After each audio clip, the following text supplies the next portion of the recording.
जय हिंद दोस्तों, अपना YouTube चैनल सरोजपद क्लासेज में हार्दिक स्वागत है। आज हम लोग यहाँ से बहुपद चैप्टर का ये ऑब्जेक्टिव सवाल का क्लास 2 वीडियो होगा। अगर आप पहला वीडियो नहीं देखे हैं तो सबसे पहले आप जाके पहला वीडियो देखिए। क्यों?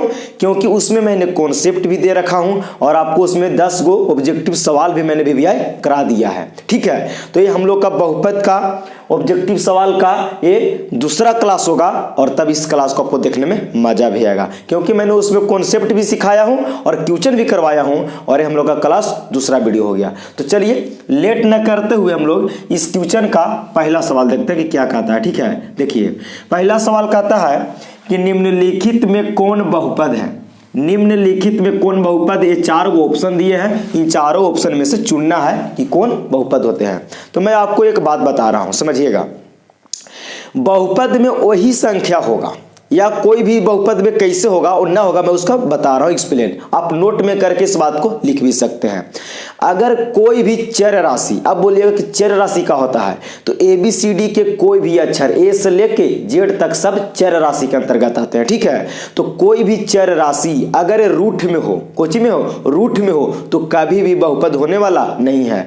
और कोई भी चर राशि के घात, कोई भी चर राशि के घात, मान लो A से लेके Z तक कोई भी अक्षर रहेगा, अगर उसका कोई भी घात अगर माइनस में आ जाए, बहुपद का घात अगर माइनस में आ जाए, ऋणात्मक आ जाए, तो कभी भी बहुपद में होने वाला नहीं है। अच्छा, तीसरा बात, अगर कोई भी चर राशि अगर बटा में आ जाए, कोची में आ जाए, बटा में, जैसे 2/x, x बटा में आ गया, 3/x बटा में आ गया, है ना जी, 2/x + 1 तो बटा में आ गया, तो कभी भी बहुपद होने वाला नहीं है। तो चलिए इस ऑब्जेक्ट क्वेश्चन सब लोग क्लियर होते हैं। पहला सवाल है कि x² - 5x + 4 √x + 3। मैंने आपको बताया था, सवाल पूछा कि कौन बहुपद है, सवाल पूछा है कि कौन बहुपद है, यानी कि 3 गो जो हो वो बहुपद में नहीं होगा और कोई एक ऑप्शन ऐसा होगा जो बहुपद में होगा, बहुपद में होगा। तो देखिए यहाँ तो चर राशि रूट में हो गया जी, यहाँ चर राशि रूट में हो गया, इसलिए ये बहुपद नहीं होगा, ये ऑप्शन गलत हो गया। बी नंबर ऑप्शन देखिए, x के पावर 3/2 - x + x के पावर 1/2 + 1। देखिए यहाँ x का जो घात है ना, x का जो घात है ये 3/2 है और यहाँ x का जो घात है 1/2 है। 1/2 को मतलब हम ऐसे भी तो हटा देंगे, 1/2 को हटाएंगे तो क्या में हो जाएगा, फिर रूट में हो जाएगा। क्या चीज में हो जाएगा, रूट में हो जाएगा। अगर रूट हटाइएगा तो रूट का वैल्यू 1/2 होता है, रूट का वैल्यू 1/2 होता है। अगर हम यहाँ से 1/2 हटा दिए तो रूट हो गया, तो ये भी चर राशि रूट में हो गई, ये भी बहुपद में नहीं होगा। यहाँ देखिए दोनों चर राशि रूट में है, दोनों चर राशि रूट में, तो सी भी नहीं होगा। तो कौन होगा, ऑप्शन नंबर डी राइट हो जाएगा। इसका ऑप्शन नंबर देख लीजिए। √2 परिमेय संख्या या अपरिमेय संख्या रूट में रह सकता है। कोई प्राकृतिक संख्या रूट में रहेगा, अचर संख्या रूट में रहेगा, चलेगा, लेकिन चर राशि कभी रूट में नहीं रहना चाहिए। तो देखिए रूट है तो 2 पर है, x पर नहीं ना है, 3√3 x पर रूट है नहीं है और √6, मतलब ये हमारा बहुपद में है। तो ऑप्शन नंबर डी राइट हो जाएगा। क्लियर। घात कभी माइनस में नहीं होना चाहिए। अच्छा, कभी भी चर राशि बटा में नहीं भी होना चाहिए। ठीक है, और कभी भी चर राशि रूट में नहीं होना चाहिए, वही बहुपद का नियम है। तो क्वेश्चन पहला, क्वेश्चन 2 चलते हैं यहां से। चलिए क्वेश्चन नंबर 2 अब उल्टा पूछा है। पहला क्वेश्चन पूछा था कि बहुपद है, अब सा कहता कि निम्नलिखित में कौन बहुपद नहीं है। मतलब कि 3 गो ऐसा ऑप्शन होगा भाई जो बहुपद में होगा और एक ऐसा ऑप्शन होगा जो बहुपद में नहीं होगा। तो बहुपद पकड़ने का नियम मैंने बताया था कि कभी भी चर राशि रूट में नहीं होना चाहिए, कभी भी चर राशि के घात माइनस में नहीं होना चाहिए और कभी भी चर राशि बटा में नहीं होना चाहिए। तो देखिए कह रहा कि कौन बहुपद नहीं है, तो 3 गो बहुपद में होगा, एगो बहुपद में नहीं होगा। तो 2 - के x² √3x, तो बोलिए x पर रूट नहीं है, यहाँ पर केवल 3 पर है, तो ये तो बहुपद हो न गया जी, क्योंकि देखिए घात इसका भी 2 है, इसका भी घात x का 1 है ना जी। रूट केवल 3 पर है, x पर नहीं, तो ये बहुपद है। और हमको कह रहा कि कौन बहुपद नहीं है, x के पावर 3 भी धनात्मक संख्या है तो बहुपद है। अच्छा बहुपद है, कह रहा कि कौन बहुपद नहीं चुनना है, तो 2/3 x प्लस 1, यहाँ x का गुणांक 2/3 हो गया, x का गुणांक 2/3 हो गया, प्लस 1 भी बहुपद है। देखिए यहाँ x जो है ना बट्टा में है, 1/x प्लस 1, यहाँ बट्टा में x आ गया तो ये बहुपद में नहीं है। ऑप्शन नंबर डी राइट होगा, ऑप्शन नंबर डी राइट होगा, ये ऑप्शन नंबर डी, क्योंकि चर राशि कभी बट्टा में बहुपद का नहीं होता है। तो ये मेरा option number D right. Question number 3 की ओर हम लोग यहां से चलते हैं।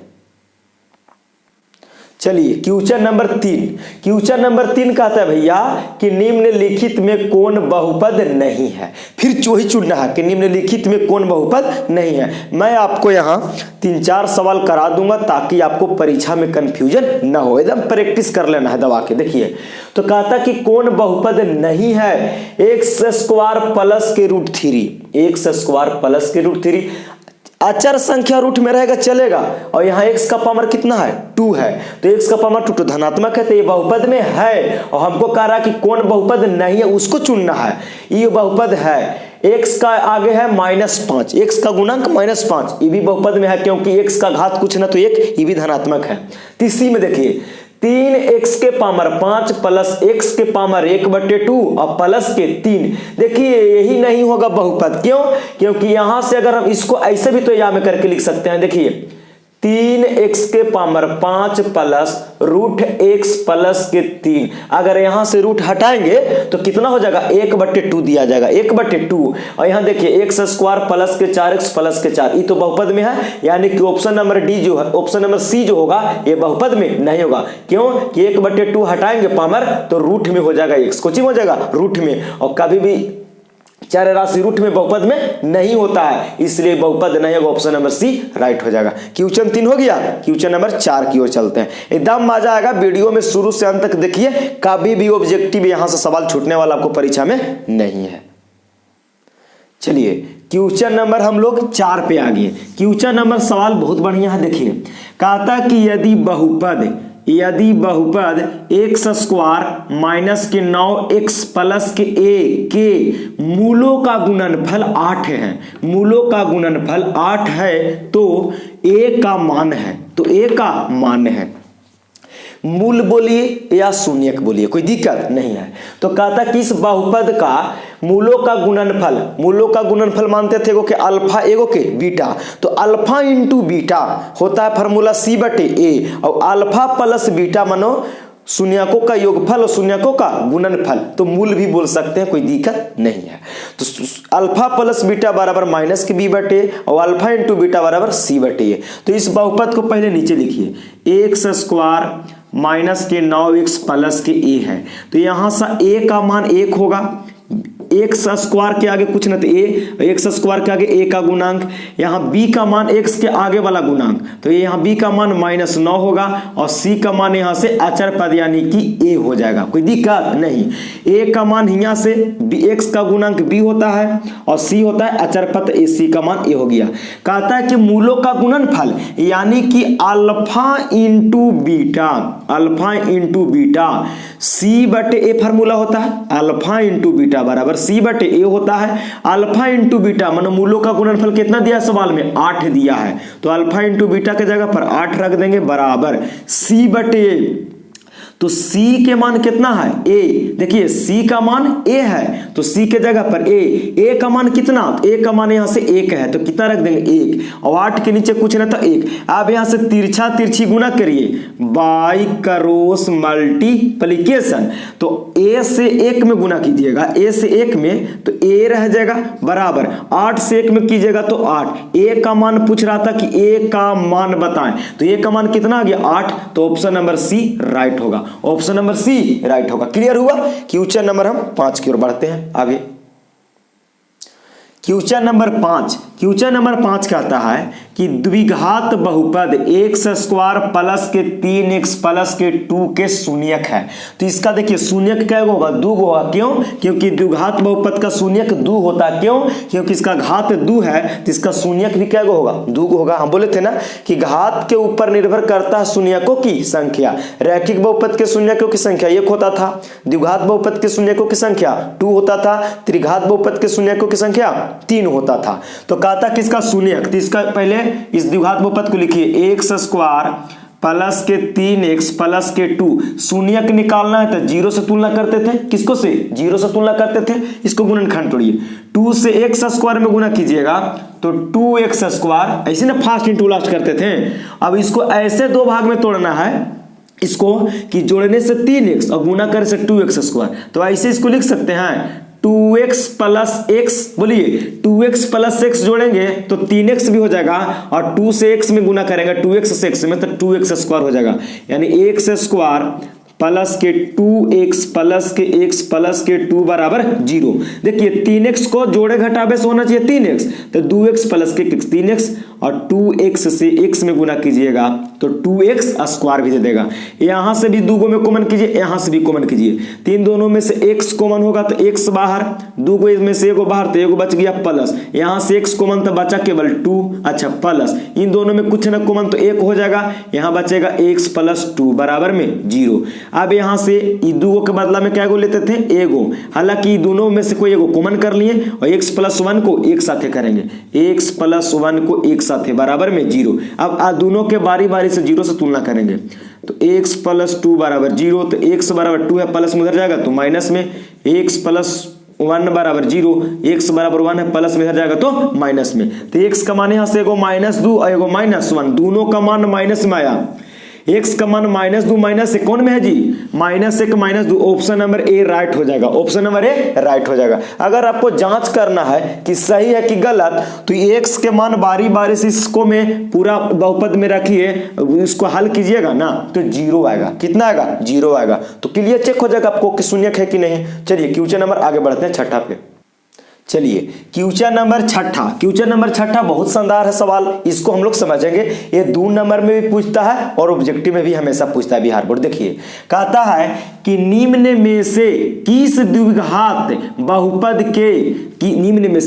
द्विघात बहुपद के शून्यकों का योग, कहने का मतलब कि अल्फा प्लस बीटा का मान दिया है जी। शून्यकों का द्विघात बहुपद के एगो के अल्फा मानते थे, एगो के बीटा मानते थे, तो अल्फा प्लस बीटा माने शून्यकों का योग का मान कितना दिया है? -3 तथा गुणनफल माने अल्फा इंटू बीटा के मान दिया कितना? तो 2 है। तो कहता कि निम्न में से कौन द्विघात बहुपद होगा?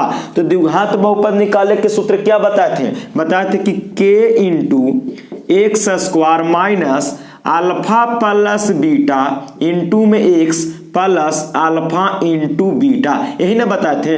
तो k यहाँ पे क्या था? अचर पद, इसको ऐसे मैंने बताया था k into x square minus alpha plus beta के मान है -3, तो यहाँ रखेंगे -3 और इंटू में x है तो इंटू में x plus alpha into beta के मान 2 है, तो कितना रख दिए? 2, कोई दिक्कत नहीं है।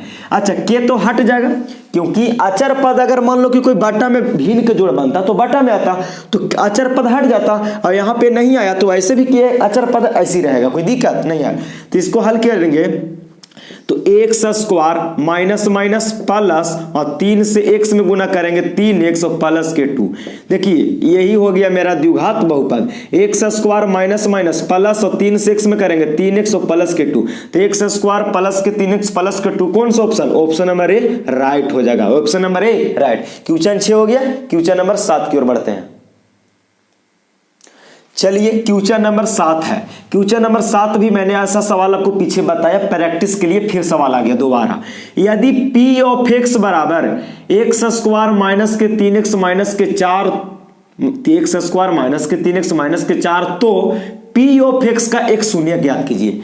p ऑफ x का एक शून्यक ज्ञात कीजिए। तो इस बहुपद को द्विघात बहुपद जो है यहाँ पे, इसको हम लोग हल करेंगे तभी ना पता चलेगा जी। बोलिए तो शून्यक निकालना है तो 0 से तुलना, शून्यक निकालना है तो 0 से तुलना। क्या करेंगे तो फास्ट इंटू लास्ट पर तोड़िए, तो -4 से x स्क्वायर में गुना करेंगे तो -4x स्क्वायर। इसको ऐसे दो भागों में तोड़ना है कि बीच वाला मिडिल पॉइंट आ जाए जोड़ने से या घटाने से, और गुना करे से 4x स्क्वायर। तो इसको ऐसे लिखिए ना, -4x और प्लस के x, -4x प्लस के x, -4x एक प्लस के दे देगा तो -3x और माइनस प्लस माइनस और 4x से x में करेंगे तो 4x स्क्वायर, यानी कि x स्क्वायर -4x प्लस के x -4 बराबर में 0। 4x माइनस में और एगो x प्लस में, तो जोड़ेंगे दोनों के यानी कि तो माइनस के 3x और गुना करेंगे तो फिर यही वाला मिल जाएगा। अब यहाँ से दो में से कॉमन कीजिए, इन दोनों में से x कॉमन होगा तो बचेगा x माइनस के 4, इन दोनों में से कुछ न कॉमन होगा तो प्लस के 1 होगा, x माइनस के 4 बराबर में 0। इन दोनों के बदला में क्या गो लिखते हैं, एगो लिखते हैं कॉमन करके, तो कॉमन कर दे दोनों के बदला में एक ठगा, ये बाहर वाला बाहर के साथ है x प्लस 1 और बराबर में 0। तो यहाँ से x बार एक बार इसको जोड़े तुलना, एक बार इसको जोड़े 0 जोड़े तुलना, तो ये 4 है माइनस में पट्टी जाएगा तो प्लस में, और x के यहाँ प्लस में, अगर प्लस में 1 पट्टी जाएगा तो माइनस में, तो x का मान यहाँ से 4 आएगा, एगो माइनस 1 आएगा, तो 4 और माइनस 1 है, तो 4 तो है माइनस 1, तो ऑप्शन नंबर बी जो होगा राइट होगा 4। कह रहा कि एक शून्य को बताइए तो दोनों में से जो ऑप्शन में मिल जाए वही मार देंगे। तो क्वेश्चन 7 हो गया, क्वेश्चन 8 की ओर चलते हैं।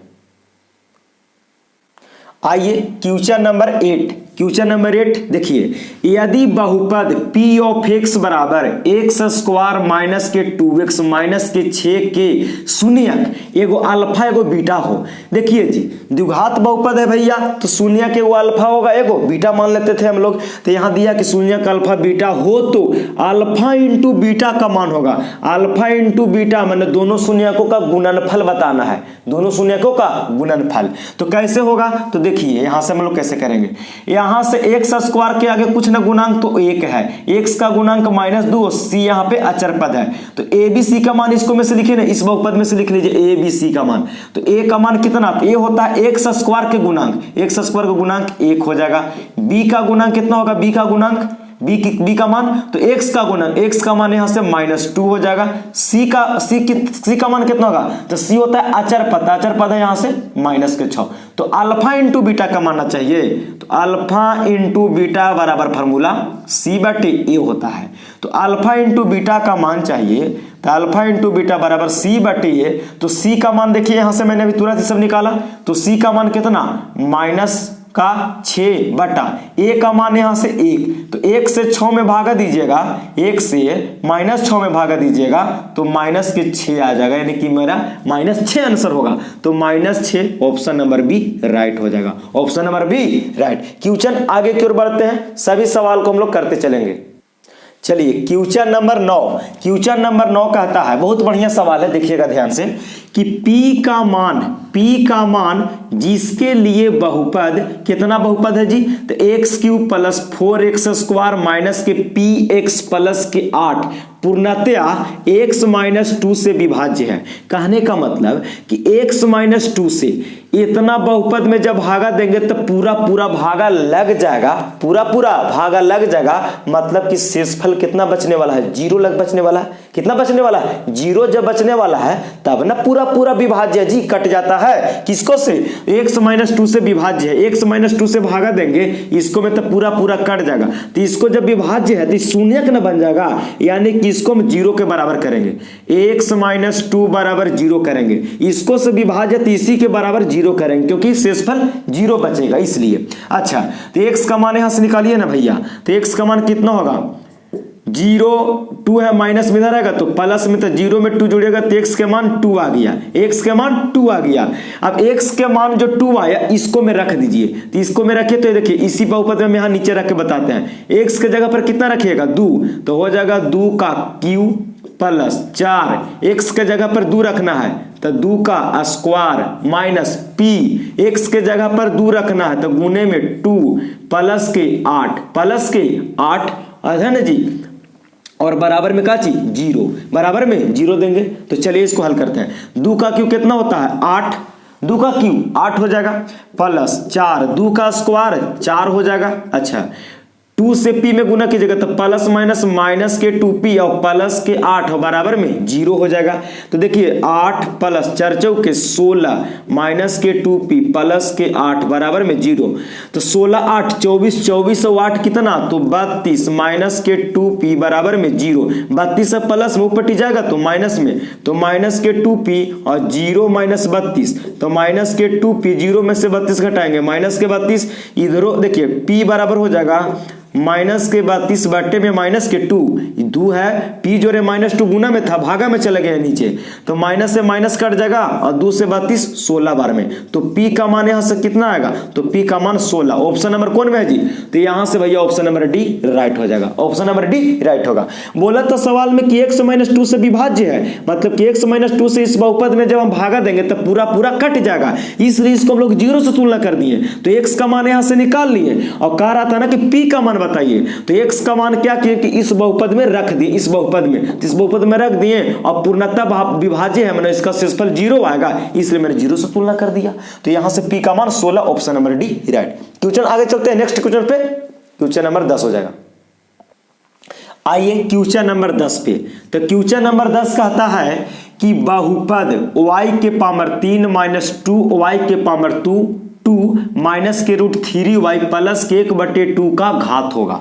आपको मैंने शुरू में ही जब कॉन्सेप्ट दे रहा था तो उस समय आपको बताया था कि किसी भी बहुपद का घात अगर पता करना हो तो उसका पूरा बहुपद में खोजिए, पूरा बहुपद में कि सबसे अधिक घात किसका है, उच्चतम घात ही बहुपद का घात कहलाता है, अधिक से अधिक मतलब बड़ा से बड़ा घात कहलाता है।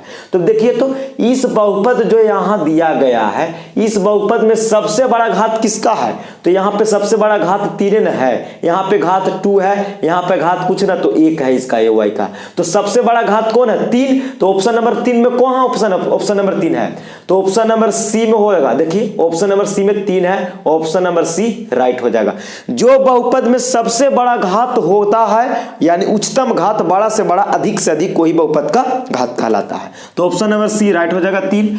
एक रैखिक समीकरण का घात होगा, एक रैखिक समीकरण का घात होगा, तो रैखिक समीकरण किसको कहते हैं, जिसका घात 1 होता है, जिसका घात 1 होता है उसको रैखिक, जिसका घात 2 होता है द्विघाती, जिसका घात 3 होता है त्रिघाती। तो एक रैखिक समीकरण बोलिए या गांव हम इसको ना बोले थे, एक घातीय समीकरण भी कहा जाता है। तो एक रैखिक समीकरण का घात होता है 1, तो ऑप्शन नंबर कौन है, ऑप्शन नंबर ए में 0, बी में 2, सी में 1, तो सी ऑप्शन नंबर राइट हो जाएगा, कोई दिक्कत नहीं। क्वेश्चन नंबर 11 भी हो गया। क्वेश्चन नंबर 12 की ओर आते हैं। 4 घात वाले बहुपद खाली स्थान कहलाते हैं, तो 4 घात वाले बहुपद क्या कहलाते हैं, ऑप्शन नंबर ए द्विघाती बहुपद, नहीं जी, द्विघात उसको कहते हैं जिसका घात 2 हो, त्रिघाती नहीं जी, जिसका घात 3 होगा त्रिघाती कहलाएगा। 4 घात वाला क्या बात कर रहा है, रैखिक बहुपद नहीं जी, रैखिक बहुपद उसको कहते हैं जिसका घात 1 हो, तो 4 घात वाले बहुपद ऑप्शन नंबर डी यानी कि बहुपद कहलाएगा। क्या कहला जाएगा, बहुपद कहलाएगा, सिंपल सी बात है। अब 4 घात वाला बहुपद द्विघाती होगा नहीं, त्रिघाती होगा नहीं, और रैखिक माने जिसका घात 1 हो तो होगा नहीं, तो ऑप्शन नंबर डी एन होगा जी, यानी कि बहुपद कहला जाएगा। बहुत मानी इसमें 4 घात वाले में जिसका घात 4 होगा, तो 4 घाती तुम्हें दिया नहीं ऑप्शन, केवल बहुपद दे दिया, यानी कि बहुपद कहला जाएगा। तो क्वेश्चन नंबर हम लोग 12 तक कर लिए, और क्वेश्चन जो अच्छे है उसको मैं भी तुरंत करवाता हूं, वीडियो में बने रहिएगा। आइए तो क्वेश्चन नंबर 13 पे आ गए। क्वेश्चन नंबर 13 कहता है कि एक घात वाले, क्या घात वाले जी, तो एक घात वाले बहुपद कहलाता है, तो जिसका घात 1 होगा उसको रैखिक बहुपद कहते हैं या एक घातीय बहुपद कहते हैं। तो कहता है ऑप्शन ए कि द्विघात, नहीं, गलत बात। त्रिघात नहीं, जिसका घात 3 होगा त्रिघात कहलाएगा, जिसका 2 घात होगा द्विघात। तो एक घात वाले बहुपद, एक घात वालों को रैखिक बहुपद, C option number right, C option number right होगा, रैखिक बहुपद। और डी में कहता बहुपद नहीं, भी गलत बात था। आगे चलिए क्वेश्चन नंबर 14 पढ़िए। कहता कि क्वेश्चन नंबर 14 कि त्रिघात बहुपद का व्यापक रूप है, त्रिघात का व्यापक रूप, द्विघात का व्यापक रूप और रैखिक घात का व्यापक रूप मैंने आपको पीछे वीडियो में क्लास 1 में बता दिया था, ठीक है। हाँ, तो कहता कि त्रिघात का, तो त्रिघात का व्यापक रूप याद करने का सबसे आसान तरीका मैं आपको पहले बता देता हूं कि कैसे इसको याद करना, समझिएगा। तो त्रिघात का व्यापक रूप कैसे याद करना है, इस कॉन्सेप्ट को हम लोग अभी समझ भी लेंगे कि बहुत आसान है, भुलाना नहीं है।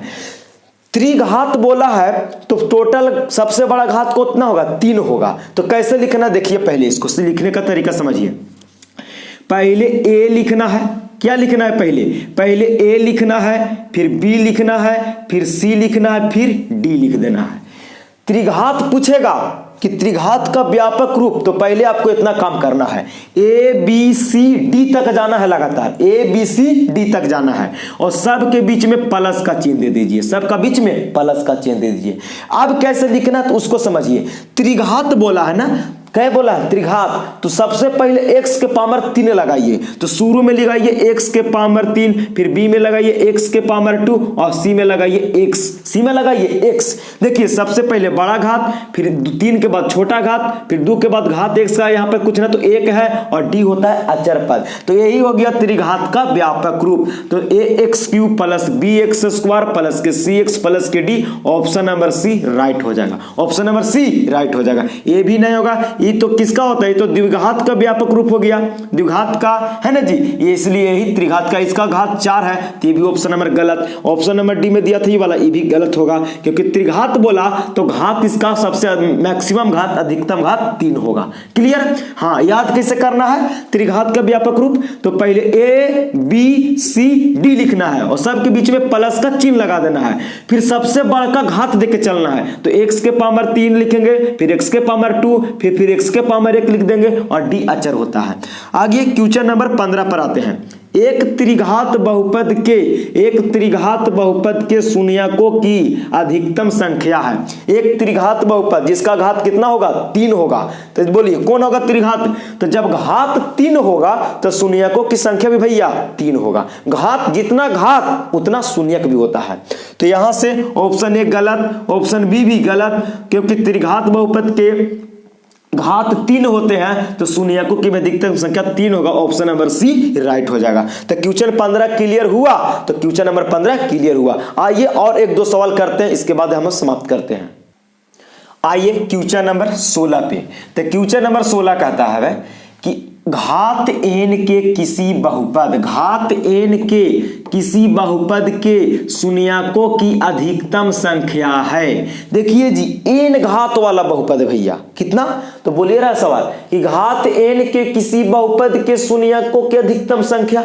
तो n घात वाला बहुपद भी है, n घात वाला बहुपद है तो उसके शून्यकों की संख्या भी n घात तक होगा। यानी कि जब घात n है तो उस बहुपद के शून्यकों की संख्या भी n होगा। क्यों? क्योंकि घात के ऊपर निर्भर करता है शून्यकों की संख्या। तो n घात के किसी बहुपद के शून्यकों की अधिकतम संख्या तो n होगा। कितना? n। तो ऑप्शन नंबर डी राइट होगा। अब कोई ऑप्शन इसमें है नहीं, ये वाला होगा नहीं कि n-3 n-2 भी नहीं, n-1 भी नहीं होगा। तो क्योंकि घात जब n है तो शून्यकों का अधिकतम संख्या भी n होगा, तो option number D right. Question 17 पढ़िए। x² माइनस के 5 के शून्यक है। तो देखिए ना, इसको हल करते हैं। इधर पे देखिएगा, कहता है कि x² माइनस के 5, x² माइनस के 5 के शून्यक। तो शून्यक निकालना तो 0 से तुलना करेंगे। किसको से? 0 से।